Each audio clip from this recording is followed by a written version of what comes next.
యేసయ్య అంటాడు కదా, పోయి సౌలా సౌలా ఎందుకు హింసిస్తున్నావు. ఆ మాట చాలా విచిత్రమైన మాట.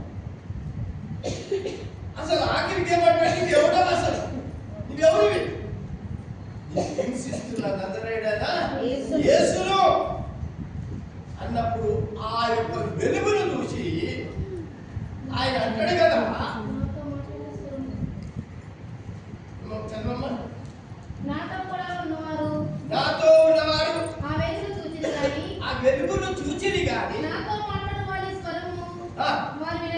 వారు వినలేదు. అప్పుడు నేను ప్రభువా నేను ఏమి చేయవలెను అని అడగగా ప్రభువు నీవు లేచి దమస్కులోనికి వెళ్ళుము. మీదికి చదవమ్మా, నువ్వు ఎవడవని అంటాడు కదా, ఎవరి పేరు?